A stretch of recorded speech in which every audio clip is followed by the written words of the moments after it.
Bonjour à tous et bienvenue à Loin de sans foot. Olivier Brett en compagnie de Jean Gounel et Sidney Faux pour une émission très chargée où il sera question de l'impact de MLS, de ce qui se passe en Premier League, des résultats très surprenants au cours de la dernière semaine. Et en fin d'émission, comme c'est notre habitude, on va répondre aux nombreuses questions que vous nous avez posées sur Twitter avec le hashtag LDSF.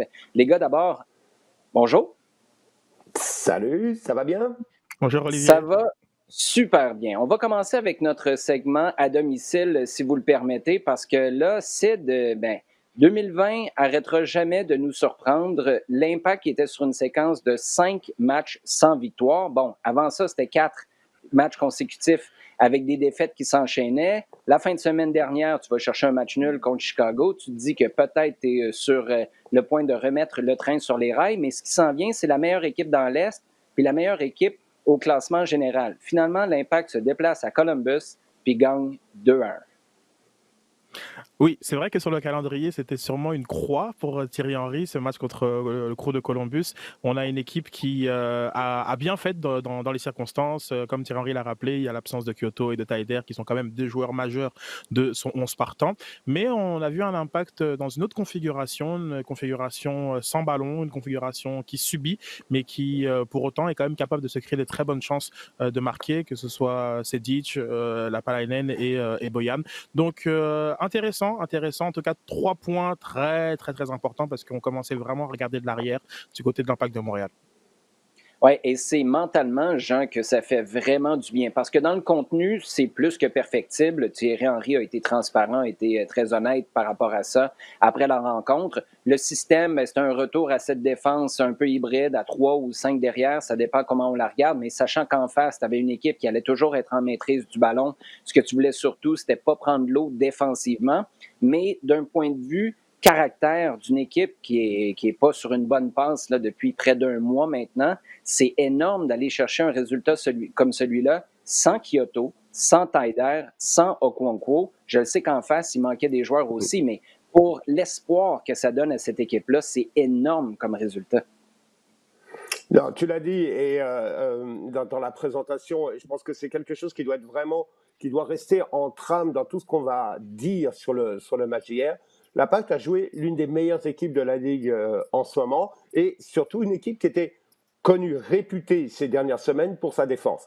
Ce que l'Impact a fait, ouais, il y a des choses qui vont être perfectibles, ça tout le monde est d'accord. Mais c'est vrai qu'au niveau, pas simplement comptable, mais au niveau moral, suivant un très bon résultat, un bon résultat, disons, contre Chicago, dans la mesure où c'était enfin des points et c'était déjà quelque chose au niveau de la façon de concrétiser des occasions qui vraiment se réalisaient. Je pense que c'est un pas supplémentaire devant. Maintenant, sur la manière, sur ce qu'on dit, il y a encore des petites choses moi, qui me gênent.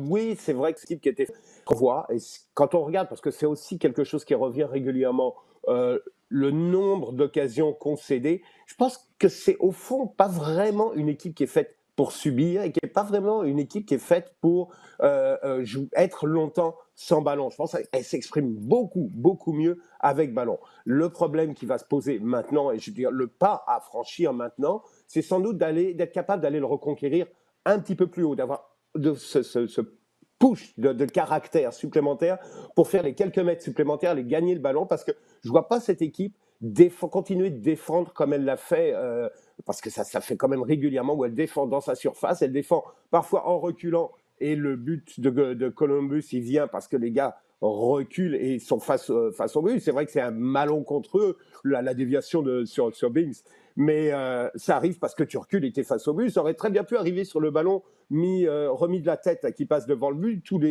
ça passe derrière tout le monde, mais n'importe qui se retrouve sur le chemin à ce moment-là marque contre son camp. Donc c'est quelque chose qui est sans doute à regarder, et je crois que c'est une équipe qui, avec un peu plus de caractère, doit être capable de jouer un peu plus haut et d'aller reconquérir le ballon un peu plus haut. Et c'est d'ailleurs ce que l'Impact a réussi à très bien faire pendant 35 minutes en début de match. Les 10 dernières minutes de la première mi-temps ont été compliquées. La fin de match a été compliquée aussi. À ces 2 moments-là de la rencontre, c'était une équipe, comme tu l'as dit, Jean, qui reculait beaucoup. Et c'est là qu'on a vu la majeure partie des 30 centres qui ont été livrés par le Crew de Columbus du côté de l'Impact, juste pour donner un élément de comparaison, c'est seulement 5 centres qui ont été tentés par l'Impact, qui a concédé évidemment beaucoup de possessions. Mais Jean, tu parlais du résultat comptable. L'Impact se retrouve maintenant 8e avec 20 points, juste devant Atlanta qui est en 9e position avec 18, ex aequo avec Nashville en 10e. Et là, Chicago est la première équipe en dehors des séries pour le moment avec 4 points d'écart avec l'Impact de Montréal. Donc ça commence à être un petit coussin. Si tu réussis à aller chercher au moins un match nul contre Philadelphie dimanche prochain, ben là, les séries, tu commences à y penser sérieusement. Ceci dit, Sid, on est dans une réalité avec toutes ces équipes-là qui se battent pour les quelques places qui vont être disponibles de la 7e, disons, à la 10e position. Tu perds le prochain, tu es revenu dans le trouble, puis on est presque de retour à la case zéro. Oui, oui, non, c'est sûr qu'il ne faut pas forcément s'enflammer. Comme j'appuie Jean sur le contenu qui est parfois laissé un petit peu à désirer. Effectivement, la possession, 63% de possession pour Columbus, 18 tirs concédés. Ils sont dominés quasiment du double au niveau des duels. Ils font plus de fautes que Columbus, mais de façon large. Binks, encore une fois, très nerveux, aurait pu se magasiner un carton rouge. Il y a quand même beaucoup de choses qui sont à corriger, effectivement. Mais après, il y a des bonnes choses. Je pense que Clément Diop a bien répondu. Trois beaux arrêts. Je pense que Boyan commence à nous faire poser des questions sur son futur. Donc, c'est pas mal du tout. Mais on a encore des interrogations. On a pour un Thierry Henry qui parlait de sa profondeur. Encore une fois, il est resté avec son 11 partant pendant très longtemps, malgré les différents scénarios de match. Donc, à voir comment sur la durée, il va s'ajuster justement avec les retours de cadres comme Kyoto et Taider.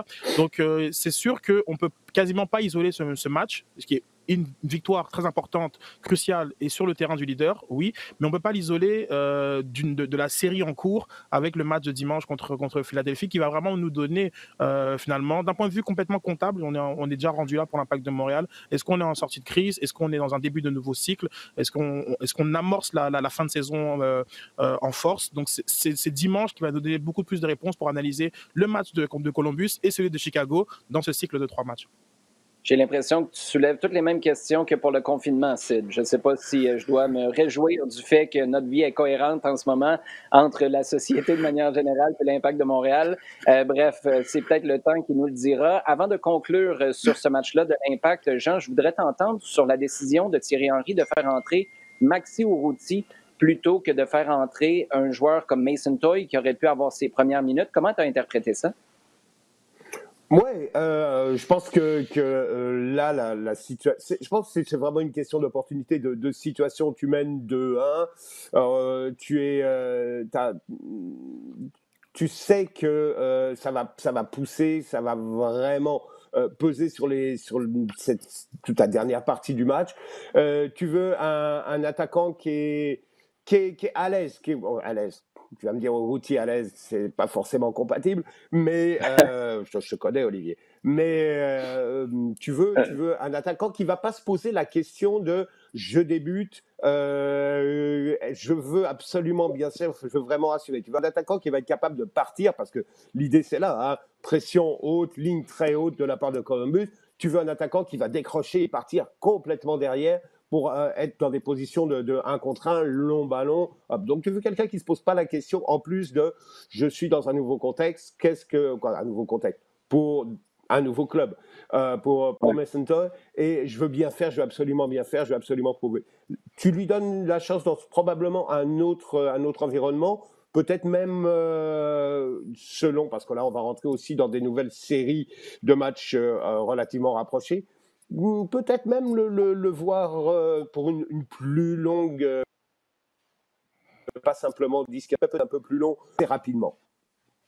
Oui, moi, personnellement, j'avais aucun problème à voir Maxi Urruti entrer. D'abord parce que le contexte du match faisait en sorte qu'un attaquant avec ce genre de volume de jeu-là, c'était utile. Puis là, on parle juste de profil. On ne parle pas de nom Urruti versus Mason Toye ou quelqu'un d'autre qui aurait pu être utilisé. Et l'autre chose, c'est que dans la gestion humaine, ben, tu donnais une occasion à Maxi Urruti de montrer qu'il restait au-dessus de la mêlée. Et là, la mêlée, il faut comprendre que c'est Mason Toye dans la hiérarchie des attaquants. Après, c'est à Urruti de montrer sa valeur ou non. Dans ce cas-là, pour moi, ça a été une opportunité ratée pour Urruti qui n'a pas été particulièrement bon. Et bien là, ça ouvre la place à Thierry Henry qui peut faire jouer Mason Toye. Et très honnêtement, là, moi, je ne vois pas au cours des 4-5 prochains matchs comment Urruti, dans le même contexte, serait celui qu'on fait entrer. Mais pour ce match-là, qu'on ait décidé de le faire entrer avant Mason Toye, j'ai pas de problème avec ça. Sid, je veux t'entendre sur une autre équipe canadienne. Match compliqué en fin de soirée. C'était joué après le match de l'Impact mercredi soir à Columbus. C'est les Whitecaps de Vancouver qui jouaient face à San Jose qui était à domicile. Les Whitecaps se font expulser un joueur en deuxième mi-temps. Finalement, c'est une défaite de 3-0. Ça va pas bien pour les Whitecaps qui sont avant-derniers, tout juste devant le LA Galaxy, qui est bon dernier dans l'Ouest. À quel point ça chauffe en ce moment pour Marc Dos Santos? Est-ce que 2020 fait en sorte que de toute façon, c'est sûr qu'on le voit de retour l'année prochaine, ou est-ce que là, il se retrouve en difficulté selon toi? Disons que c'est la meilleure année pour avoir ce type de bilan. C'est vrai que c'est compliqué à Vancouver, c'est compliqué. Je trouve que c'est une équipe qui est largement en dessous, peut-être à côté avec LA Galaxy, mais pour d'autres raisons. Mais c'est une équipe qui est vraiment, c'est difficile à les voir jouer. Puis moi, pareil, je suis un peu tombé comme ça par hasard sur le match hier soir. Et puis 2 cartons rouges pour la première de Evan Bush, donc ça n'a pas dépaysé par rapport à l'Impact de Montréal. Et on a une équipe qui, comme San Jose, qui est quand même en pleine bourre. Ils vont sur leur 3e victoire de suite. C'était une équipe qui était aussi en grosse difficulté au début de saison, mais qui là, voilà, semble trouver quand même une certaine forme. Puis c'est intéressant. Du côté de Vancouver, écoute, moi, c'est intéressant, c'est qu'à chaque défaite, souvent j'écoute les points de presse de Dos Santos qui sont toujours très lucides, très cohérents. Les analyses sont bonnes de ce qui manque à son équipe. Maintenant, voilà, est-ce qu'il a complètement les ressources pour faire les changements? Est-ce qu'au niveau de la hiérarchie, enfin, au niveau du bureau chef, on pense que c'est l'homme qu'il faut pour faire ces changements? Ça, je sais pas. Maintenant, c'est vrai que pour lui, ça reste quand même favorable que dans une année aussi tronquée, une année compliquée. Si l'année elle est compliquée pour Thierry Henry à l'Impact de Montréal, c'est pareil pour toutes les autres équipes de la Ligue. Il ne faut pas non plus l'oublier. Ça, c'est quand même quelque chose de peut-être qui peut être un élément à prendre en considération pour le coach canadien. Ouais, ça l'est encore plus pour les équipes canadiennes et surtout les Whitecaps. Écoute, tu es obligé d'aller chercher Evan Bush. Oui, c'est parce que tu apprécies le travail d'Evan Bush, mais c'est aussi parce que tous tes gardiens sont tombés au combat. Souvenez-vous, le match, le tournoi plutôt à Orlando, il y a un paquet de joueurs qui décident, des joueurs importants, qui décident de rester à la maison. Là, tu te demandes, est-ce que tu aurais pu aller chercher des points supplémentaires? Et c'est là où tu essaies de refaire l'histoire un peu. Un autre élément, un autre facteur peut-être atténuant, Jean, c'est le fait que Marc Dos Santos, bon, est-ce que c'est pour positionner son équipe pour l'an prochain? Est-ce que c'est par obligation? Est-ce que c'est aussi pour montrer que, écoute, j'ai pas les ressources en ce moment? Mais Marc utilise beaucoup de jeunes joueurs. Ça, à court terme, ça peut l'excuser. Ça peut aussi permettre à des joueurs de prendre du galon, mais ça peut aussi placer les choses pour l'an prochain. Et moi, ce que je vois, je ne sais pas ce que tu en penses, mais c'est un Marc Dos Santos qui pourrait dire on a placé des pions en 2020 en vue de 2021. En gros, il faut que je sois là en 2021 pour être capable de continuer de les faire avancer. C'est ça. Je pense que c'est vraiment la base quand tu as amené la question au départ. Quoi, que le point, c'est que Marc, il a été pris pour une très bonne raison à Vancouver.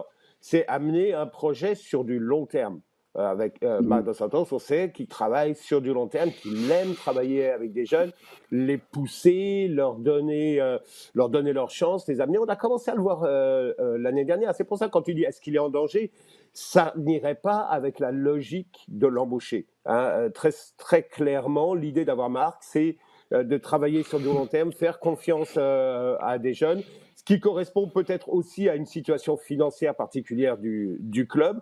Mais en tout cas, il y a cette volonté-là. On a vu des éléments l'année dernière. C'est vrai que cette année, cette progression, en tout cas cette mise en place qu'on avait commencé à voir, elle est ralentie. Peut-être pas arrêtée, mais clairement ralentie. Mais oui, ça amène, je dirais, pas une obligation, mais une nécessité de montrer l'année prochaine que le travail qui a été fait, même s'il n'y a pas eu des résultats forcément concrets cette année, le travail qui a été fait donne, disons, permet à l'équipe de progresser pour la saison prochaine. On a vu quelques éléments récemment dans des matchs contre Toronto, contre l'Impact. Il y a eu des bonnes séquences, des bons moments. Il y en a eu des nettement moins bons. Mais on voit que c'est quand même une équipe qui est sur un chemin, qui a une avancée. Et juste pour rester dans la réalité de 2020, parce qu'on est déjà en train de parler de l'an prochain, c'est vrai que ça ne va pas bien pour les Whitecaps de Vancouver, qui sont, comme je le disais tout à l'heure, avant-derniers, mais ils sont seulement à 4 points d'une place en série en ce moment, avec 7 matchs à jouer. Donc, c'est encore jouable. Il s'agit d'aller chercher, tu parlais tout à l'heure, Sid, de San Jose, qui s'en allait nulle part, qui là se retrouve sur une belle séquence avec des points qui arrivent les uns après les autres parce que tu es capable d'enchaîner les victoires. Ça pourrait changer vite de trajectoire, mais c'est ce qu'on retient en ce moment. Il faut que tu changes la trajectoire parce qu'elle n'est pas du tout ascendante par les temps qui courent pour Marc Dos Santos et les Whitecaps de Vancouver. Si vous le voulez, les gars, on va passer du côté de notre segment en temps additionnel. Et là, Jean, explique-nous ce qui se passe en Italie. Parce que tu as Naples qui n'a pas le droit de voyager. Tu as la Juve qui semble vouloir en profiter. Tu as des matchs qui sont reportés, pas reportés. Des cas de COVID qui font en sorte que c'est un gros bordel en Italie en ce moment. Puis ça semble être les hautes instances qui doivent fédérer tout ça. Parce que là, on est en train de laisser au club la décision de matchs qui sont gagnés par forfait ou non. Ça a été le cas du moins avec ce match-là, joué le week-end dernier avec la Juve, qui s'est pointé au stade, mais pour jouer contre personne. Oui, enfin, se pointer au stade. Ça, c'était une façon de montrer quelque chose. C'était un petit peu de la relation publique. Oui, c'est compliqué parce qu'il y a en fait un mélange de responsabilité et de prise de décision. Ce qui se passe, c'est que donc Naples doit aller jouer à Turin. Dans la semaine, Naples a 2 cas. 2 joueurs qui sont révélés positifs et le président De Laurentiis envoie dans la semaine un message à Agnelli, président de la Juventus, en disant est-ce qu'on peut reporter le match. Voilà, on a 2 cas. Du côté de la Juventus, on dit non parce qu'il y a un protocole qui prévoit ce genre de situation. Absolument pas, non. Et donc la Juventus fait comme si de rien n'était, comme si le match devait avoir lieu.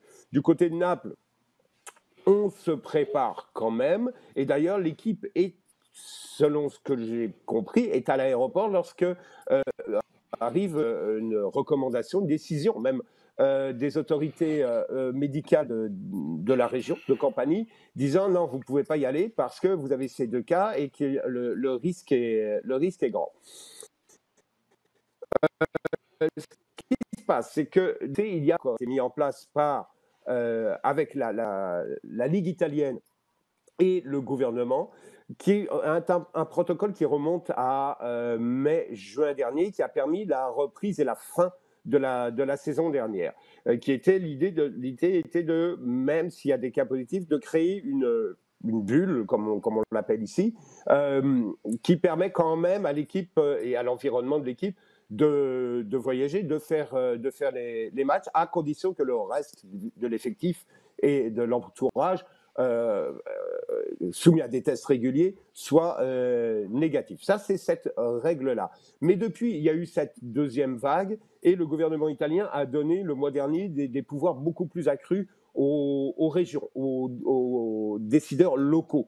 Et c'est cette décision-là, donc, qui est du gouvernement de Campanie, qui a fait que Naples est resté à la maison. Donc, on a 2 juridictions qui ne sont pas forcément contraires, mais on ne sait pas laquelle, finalement, a préséance sur l'autre. Du côté de la Juventus, on dit, ben non, c'est ce qui a été mis mis en place avec la Ligue et le gouvernement, donc qui remonte au mois de juin.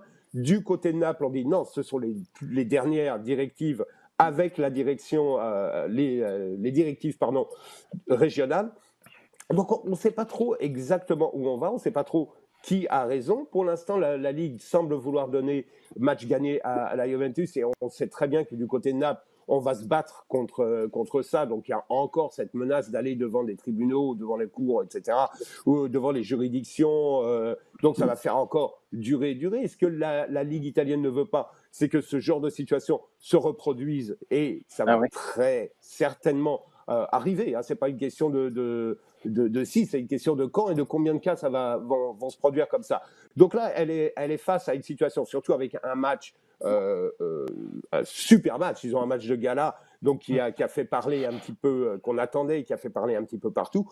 Et certain qu'il va falloir que la Ligue italienne se bouge, et se bouge rapidement pour prendre une décision et pas rester entre deux chaises comme ça.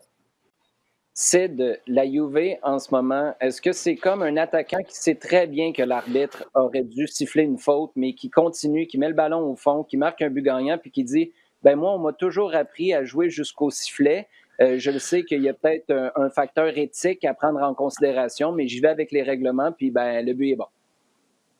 Oui, oui, c'est sûr que la position de la Juve face à Naples était prévisible. Maintenant, il faut aussi prendre en considération la jurisprudence. Genoa a joué son dernier match. Il y avait sept joueurs qui avaient un cas qui était positif. Maintenant, on arrive sur une situation qui est extrêmement particulière. La fédération italienne, en tout cas la Serie A, d'où la décision qu'ils vont prendre pour Juve-Naples pourrait entre guillemets, chambouler tout le reste du championnat. La plupart des fédérations et des ligues décident à partir du moment où il y a 13 joueurs qui sont négatifs, qui sont pas atteints, on vous recommande d'aller remplir le reste de l'équipe avec votre réserve et jouer le match. C'est cette notion-là. Si la Ligue va dans le sens de Naples, je crois qu'en fait qu'elle va se tirer une balle dans le pied pour le reste du calendrier. Ce sera quasiment impossible pour eux, parce que des cas ils vont en avoir, ça c'est sûr. Ce sera impossible pour eux de continuer. Malheureusement pour Naples. Maintenant, De Laurentiis, est-ce qu'il lui fait pression au niveau des autorités locales pour aussi qu'on ait cette petite lettre, ce petit mot du médecin interdit de voyager. Et il y a toutes sortes de jeux de coulisses aussi dans le foot italien qui sont assez fascinants. Mais en tout cas, c'est certain que la Ligue, la décision qu'ils vont prendre va faire jurisprudence pour le reste de la saison. Ouais, c'est le festival de l'analogie aujourd'hui. Sid, félicitations pour celle-là avec le petit mot du médecin. Maintenant, Jean, si on se déplace du côté de l'Angleterre, quelle analogie tu es capable de nous sortir pour United qui se fait exploser à la maison par le Tottenham Hotspur de José Mourinho, puis Liverpool, champion en titre, qui se fait exploser par, c'est un peu moins glamour ça, Aston Villa? Je ne sais pas si on va trouver une analogie, on va voir. Mais c'était dur pour la tête, ça. Hein, la fin de journée, quand tu vois, déjà le premier, ok, tu dis, Tottenham quand même. C'est une équipe qui est capable d'aller chercher qui était capable d'aller chercher un bon résultat à Old Trafford. De cette façon-là, certainement. On n'attendait pas. Mais que ce soit suivi tout de suite par Liverpool à Villa, c'est... il a fallu se remettre la tête à l'endroit, hein, clairement. Tout de suite, si tu as un petit peu regardé ce qui a été écrit, ce qui a été dit, tout le monde a dit attention, comparons pas les deux, parce qu'il y a des problèmes inhérents à Manchester United qui ne sont pas les mêmes à Liverpool. Dans le cas de Liverpool, on a avancé, disons, une sorte de plafond. On sentait que les joueurs avaient l'air un peu moins motivés, avaient l'air un peu moins combatifs, un peu plus passifs. Ça s'est vu dans plein de choses. Ça s'est vu dans les duels qui ne gagnaient pas. Ça s'est vu dans les occasions, parce qu'il y a eu beaucoup d'occasions pour Villa, et dans les buts. 3 buts qui sont marqués par Aston Villa, qui sont issus, qui viennent de déviations sur des défenseurs de Liverpool. 3 sur 7, ça fait énorme. Et la question que tu poses, c'est clairement pourquoi il y a eu une frappe au départ, pourquoi on laisse la frappe partir. C'est clairement qu'il y a du retard, c'est clairement qu'il y a une mauvaise position au départ. Donc là-dessus, je crois que c'est un problème, disons, pour Jürgen Klopp, espérons-le, ponctuel, qu'il s'agit de recadrer un petit peu, de remettre tout le monde un petit peu motivé. Là, il y a une coupure internationale et qui pourrait faire beaucoup de bien pour ressourcer et puis relancer, parce que son style de jeu, on l'a déjà dit aussi beaucoup de fois, est taxant, est super taxant, et c'est pas non plus quelqu'un qui fait une énorme tournante au niveau de son effectif. Donc peut-être que il est temps un petit peu de mettre le haut là. Dans le cas de United, il y a beaucoup plus de questions. Il y a beaucoup plus de questions et on en avait mis une partie sur la table la semaine dernière déjà. Donc il y a un problème qui est beaucoup plus organique, qui vient beaucoup plus au sein du club, au sein pas simplement de Solskjaer, même si Solskjaer a une grosse responsabilité parce que, et à un moment, je pense qu'il faut dire, OK, est-ce que Solskjaer a des limites au niveau de ce qu'il sait faire. Là, il faut quand même qu'on pose la question. Est-ce qu'il est maintenant l'homme de la situation? Il l'était il y a un peu plus d'1 an quand il a remplacé Mourinho. Maintenant, on se pose des questions. Et au niveau de l'effectif qui est clairement pas aussi riche et aussi prêt à être une menace en haut de la Première Ligue que ce qu'on pensait. J'ai vu un excellent tweet passer à la conclusion de cette journée-là le week-end dernier. Je pense que c'était des supporters un peu cyniques de Tottenham qui disaient ça prend juste Tottenham Hotspur pour se faire déclasser le jour même où ils réussissent à battre Manchester United 6-1 à Old Trafford parce que tu as Aston Villa qui s'en va battre les champions en titre par 7-2.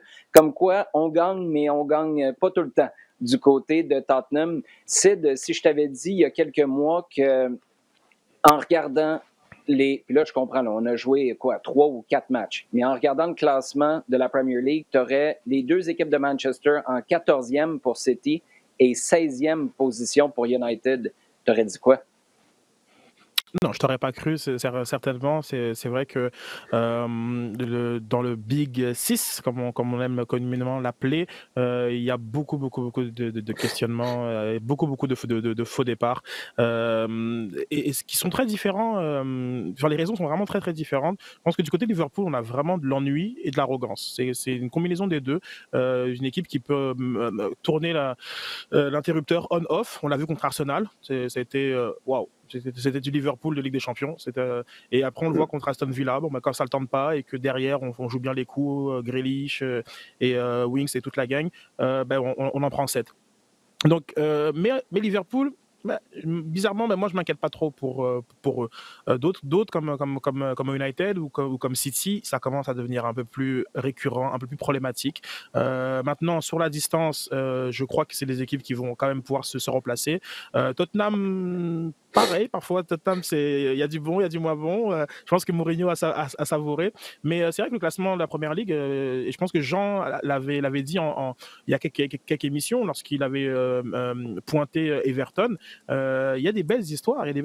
On sait qu'on a mis beaucoup de temps sur Leeds la dernière fois, mais il y a des très belles histoires. Ce 4-4 d'Everton et je pense 3-3 d'Aston Villa, peut-être peut mener à des choses différentes de ce fameux Big 6, comme on dit. On va en reparler d'ailleurs du Big Six parce qu'il y a une question qui nous a été posée à ce sujet-là. On va y répondre dans nos sujets chauds dans quelques instants. Tu as parlé de Leeds qui est présentement 8e pour une équipe nouvellement promue. C'est tout à fait acceptable. Mais tu as parlé d'Everton aussi, justement, Jean. Parlons-en parce que Everton est premier. Deuxième, c'est Aston Villa. Puis oui, je parle du classement de la Premier League et je pars d'en haut, je pars pas d'en bas. Everton, premier. Aston Villa, deuxième. Arsenal, quatrième.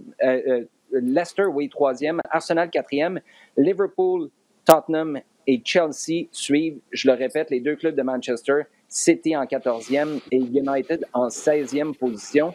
Dans tout ça, on remonte à il y a un peu moins d'1 an, c'est au mois de décembre 2019 que Carlo Ancelotti arrivait à Goodison Park. Jean, je me souviens, on avait eu une longue discussion à savoir est-ce qu'il est capable de construire quelque chose avec un club comme Everton? C'est pas tout à fait le profil de club qui a toujours vu débarquer un gars comme Carlo Ancelotti. Ben, finalement, c'est toute une réussite jusqu'à maintenant cette saison. D'abord, pour reprendre le classement que tu as donné, les gars, bienvenue dans les années 80. On est bien.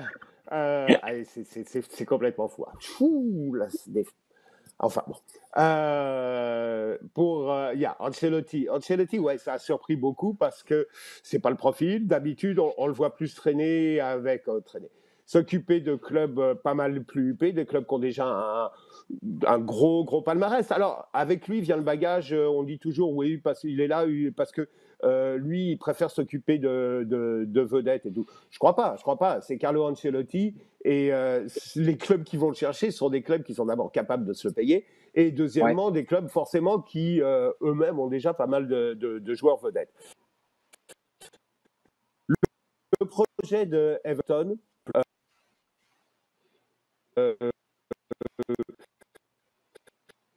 il aurait pu aller chercher plus d'argent. Il est on a vu qu'il y avait quand même un projet qui avait été mis en place au niveau du recrutement régulier. Il fallait sans doute quelqu'un qui soit capable que la mayonnaise prenne. Hein. C'est vraiment parce que tu regardes un petit peu toutes les lignes, tu regardes un petit peu tous les postes. C'est pas mal ce qu'il y a. Et ce que du côté d'Everton on voulait, c'est Carlo Ancelotti. Qu'est-ce qu'il amène, Carlo Ancelotti? Il amène son savoir-faire, il amène son nom, il amène son carnet d'adresses. C'est ce qui s'est passé quand il est arrivé au PSG. Le PSG n'était pas au niveau, quand il y est arrivé, n'était pas encore au niveau du Bayern ou du Real Madrid. Hein. Il est arrivé et c'est grâce à lui que PSG a pris déjà une autre dimension. Et moi, je suis là où je suis vraiment... où je pense que ça se voit très clairement, c'est l'arrivée de James Rodriguez. Parce que c'est un joueur qui était mais au fond du fond à Madrid, qui avait très peu de temps de jeu, qui avait absolument plus aucune confiance, qui s'était relancé à un moment au Bayern. Quand Ancelotti y est passé, donc il lui a fait confiance. Je pense que l'occasion de retrouver Ancelotti, donc retrouver un entraîneur avec qui ça collait bien, avec qui il était en confiance, lui a plu. Et aussi en se disant qu'il n'avait pas beaucoup non plus d'autres options. Et je crois que c'est ce qu'on voit. Rodriguez est excellent depuis qu'il est arrivé, mais il y a d'autres joueurs. Richarlison, Calvert-Lewin qui devient un attaquant vraiment à prendre en considération.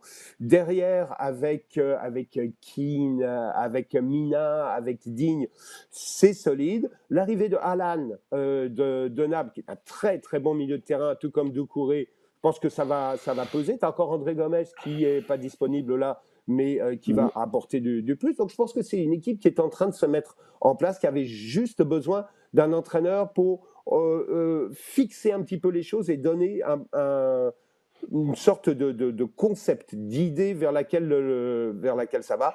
C'est du jeu beaucoup moins direct, ça essaie de tenir un petit peu le ballon, de faire jouer. C'est une équipe qui offre du jeu et je trouve que ça, c'est vraiment très, très intéressant. Et maintenant, on parle de James Rodriguez. Oui, c'était pas mal, un bon coup. Imagine si James Rodriguez, au début du mois d'août, avait signé pour United, tout le monde en aurait parlé. Ça aurait été le truc phénoménal. Or là, ouais, bon... Everton, c'est surprenant. Regarde, c'est parce que Everton n'a pas encore le nom, mais je pense qu'ils reviennent très rapidement. Oui, et je sais qu'on a d'autres priorités en ce moment comme société, puis là, je parle de la planète au complet, je parle de la planète foot, mais d'avoir eu des gens dans les estrades pour le derby de Merseyside qui s'en vient en fin de semaine, Liverpool contre Everton, ça aurait été extraordinaire. Bon, ça reste une affiche super intéressante à suivre au cours des prochains jours. Pour nos sujets chauds maintenant, les gars, on va commencer avec... tiens, une question du Dr Foot à laquelle je vais répondre seul, puisque j'étais à l'origine de cette situation-là. Dr Foot nous demande, c'est qui est en charge de la question du staff, de l'inventer?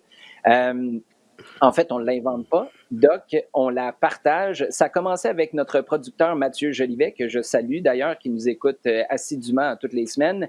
Il y a également notre expert des montages libéraux qu'on utilise lorsqu'on fait des matchs en studio à RDS, Kevin DiCesare, qui a également contribué à plusieurs occasions à ces questions-là. Et des fois, c'est moi qui ai le goût de savoir ce que vous pensez d'un sujet qui n'a peut-être pas été soulevé par nos auditeurs sur Twitter. Donc voilà, Doc, comment ça se passe pour la question du staff. Des fois, il y en a, des fois, il n'y en a pas. Il y en avait une la semaine dernière et cette semaine, il n'y en a pas. Donc, la porte était grande ouverte pour des questions comme celle de Félix Lapointe qui nous demande « Boyan est-il en voie de se mériter un contrat de joueur désigné avec l'Impact pour la prochaine année ou est-ce qu'il y aurait une possibilité de restructurer son contrat et de le garder sans le statut de joueur désigné? Sid, t'en penses quoi?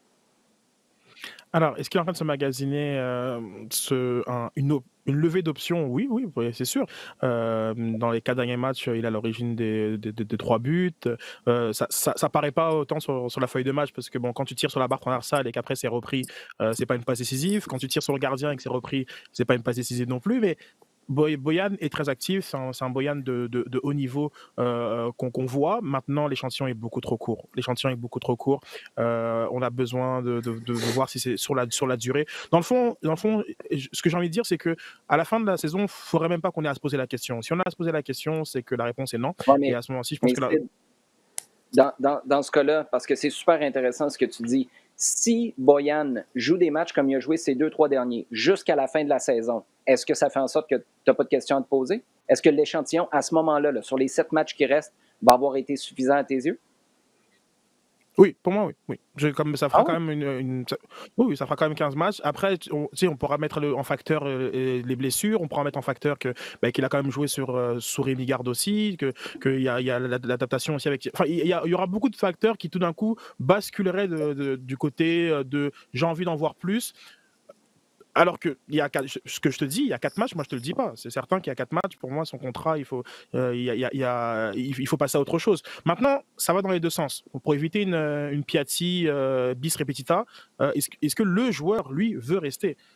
Sa dernière entrevue au point de presse semblait dire que c'était pas vraiment le temps d'y réfléchir, que sa famille le manque, ça fait 9 mois qu'il les a pas vus. Il y a beaucoup de choses à prendre en considération et peut-être que le joueur n'a pas envie de rester. À ce moment-ci, genre, il ne faudrait même pas hésiter une demi-seconde et passer à l'autre appel parce qu'un joueur de ce calibre-là qui n'est pas motivé, qui est avec ce prix-là, parce qu'il c'est aussi une question budgétaire, ça à ce moment-ci, non, il faut pas aller de l'avant. Et c'est un prix de 1,5 million en ce moment. Donc, on peut imaginer que c'est une augmentation importante à partir de l'an prochain si tu en fais un joueur désigné. Et c'est là où, pour moi, ça devient hyper intéressant de considérer un retour de Boyan pour la saison prochaine, mais en renégociant des nouveaux termes s'il a envie de revenir. Et sinon, moi, je ne vois pas comment tu peux te claquer des 2, 2,5, 3, peut-être même 4 millions pour un gars comme Boyan, parce qu'au départ, là, ce que tu disais, c'est on va l'amener pendant 1 an et demi. Là, ce qui va arriver, ben, le contrat de Nacho Piatti, parce que c'était l'année d'option de Nacho Piatti cette année, il va être terminé. Piatti va être de retour en Argentine, puis on va pouvoir claquer notre argent sur un gars comme Boyan. Mais là, il n'en a pas fait assez. Et j'aime beaucoup, beaucoup ce qu'il apporte sur le terrain en ce moment. Mais de débourser des millions sur lui pour. Parce que ce que tu as dit tantôt, Sid, c'est les bons mots. Pour en voir plus, mais là, pour en voir plus, d'habitude, c'est plus aux joueurs de faire des sacrifices qu'à toi de plaquer de l'argent basé sur ce que tu t'espérais il y a 1 an et demi. Donc, ça va être vraiment intéressant à suivre au cours des prochaines semaines, des prochains mois. C'est pour ça, puis ça, c'est la bonne nouvelle dans tout ça, c'est pour ça que l'Impact a maintenant un directeur sportif. C'est dans la cour d'Olivier Renard et ça va être fascinant de voir comment il va gérer ce dossier-là en compagnie de Thierry Henry, bien sûr, qui a son mot à dire pour des joueurs comme ceux-là.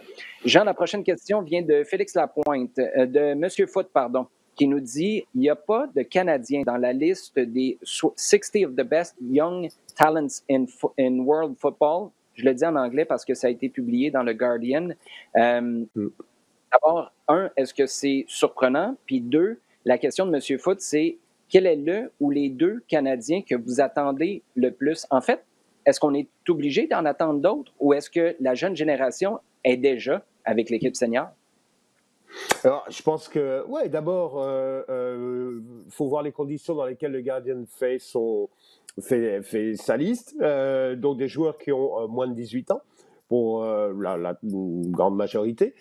Bon, deuxièmement, tu prends aussi en compte le fait que c'est une liste qui est effectuée à partir du travail et des remarques de divers correspondants. Donc, je ne suis pas persuadé qu'il y ait vraiment un correspondant. Pour le Canada, ce sera le correspondant aux États-Unis. Est-ce que s'il a 4 joueurs à mettre, lesquels il va aller chercher, sachant qu'il va peut-être aussi mettre des joueurs mexicains. Donc, il y a un certain nombre de paramètres. Maintenant, est-ce que les joueurs les jeunes sont déjà en sélection et sont déjà non pas simplement des joueurs prometteurs, mais des joueurs qui ont déjà un statut, donc ils ne font pas vraiment partie de cette liste-là. Évidemment, il y a Alphonso Davies, il y a Jonathan David. Moi, ce que je vois, c'est un joueur, même s'il est un petit peu plus vieux et qui ne rentre certainement pas dans les critères de la liste, un joueur qui, je pense, est amené à prendre beaucoup plus de rayonnement, c'est Marc-Anthony Kaye, que j'aime vraiment beaucoup. Je trouve qu'il a un potentiel vraiment impressionnant. Des jeunes, il y a Liam Miller, qui est à Liverpool, actuellement dans les réserves de Liverpool. Il a 17 ans. Je pense il est pas mal sur le chemin des autres. Liverpool a un certain nombre de projets d'entente, pardon, avec plusieurs clubs qui pourraient permettre des prêts et qui pourraient lui permettre d'évoluer, en particulier avec les Rangers, où Steven Gerrard est entraîneur et où il y a déjà Scott Arfield, par exemple. Donc, je pense que ça, c'est un jeune qui serait intéressant de surveiller côté canadien. Maintenant, je ne pense pas qu'il faille s'inquiéter qu'il n'y ait pas de Canadiens dans cette liste-là. Voilà plusieurs raisons qui font que non, ce n'est pas particulièrement étonnant et il faut regarder un petit peu en dehors de cette liste. Oui, et tu n'es pas obligé d'avoir moins de 18 ans pour encore être considéré comme un jeune joueur ou un joueur qui a une grosse marge de progression. En ce sens-là, Sid, si tu es John Herdman installé à la maison à regarder des matchs de MLS cette année, tu regardes l'impact, puis tu es assez heureux, merci, de voir le temps de jeu d'un gars comme Zachary Brault-Guillard. Ah oui, oui, tout à fait. Je pense que ces listes valent ce qu'elles valent. Je pense que c'est un travail très intéressant. Moi, j'ai tout de suite cliqué sur 2014 et 2015 pour voir finalement sur la durée c'était quoi les taux de réussite. Et oui, il y a des très belles surprises, très beaux noms. Je pense que une équipe comme le Canada, le fait qu'il n'y a pas eu les Jeux Olympiques, ben, ça empêche de voir tout un bassin de jeunes joueurs. Et c'est plutôt, voilà, c'est peut-être plus compliqué pour un programme qui est moins en vue d'aller sortir des noms. Je crois que c'est beaucoup plus quelque chose de logistique, un petit peu comme l'a amené Jean. Mais non, mais des joueurs de qualité, il y en a. On l'espère pour 2022, mais assurément pour 2026.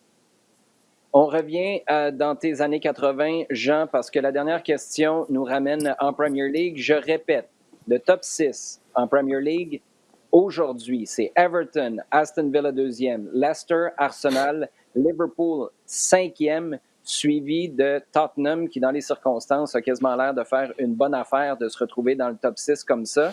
La question, la dernière qui nous est posée, c'est celle de Charles Dauphinet. Est-ce que c'est fini pour le fameux top 6 traditionnel en Angleterre? Je crois qu'il faut bien se poser la question. Comme disait Sid un peu plus tôt, je crois qu'il faut vraiment que ce soit quelque chose qu'il faut garder en tête. Sur le long terme, sur une saison entière, je pense qu'on va plus ou moins retrouver un certain ordre naturel. Il y a des clubs qui font des grands pas pour venir intégrer les meilleurs, le haut du classement. On a vu que Leicester l'a fait il y a 4 ans, et ce qui m'a le plus marqué, c'est que Leicester est toujours là. Donc, ils ont peut-être eu une année un petit peu compliquée, qui était l'année de transition avec Claude Puel.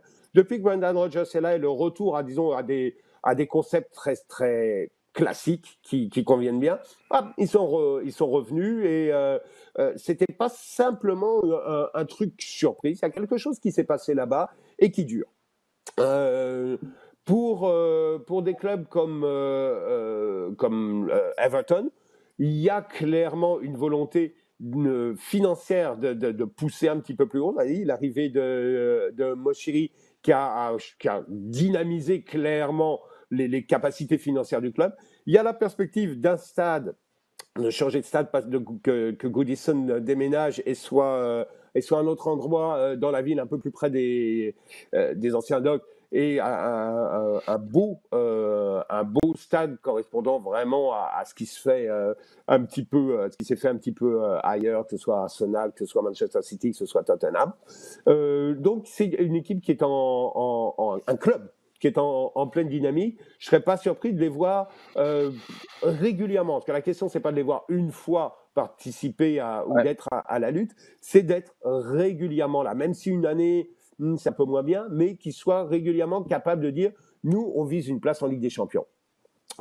Et c'est un petit peu le type de discours qu'il y a du côté de Leicester. Donc oui, pour répondre à la question, je pense que ce qu'on appelait le Big Six est en train de, pas de disparaître, mais de se fondre et qu'on va arriver à une tournante un petit peu régulière, une tournante d'ailleurs qui ressemble un petit peu quand la Première Ligue a existé. C'est quoi? C'est 8 clubs de Première Division qui ont décidé, qui ont dit qu'ils allaient faire sécession parce qu'ils demandaient plus d'argent, vu que c'était les plus costauds et c'est ceux qui ramenaient le plus d'argent de la part des télés. Ils ont dit, nous, on fait sécession si on n'a pas une part plus grande. Et on revoit sensiblement les mêmes clubs dans ce Big Six. Il y a Everton qui en faisait partie, qui semble se rapprocher. Le seul qui soit encore un petit peu de côté, c'est Newcastle. Mais Newcastle a le potentiel. Il y a des raisons très ponctuelles et très individuelles, très liées au club qui expliquent pourquoi Newcastle n'est pas là.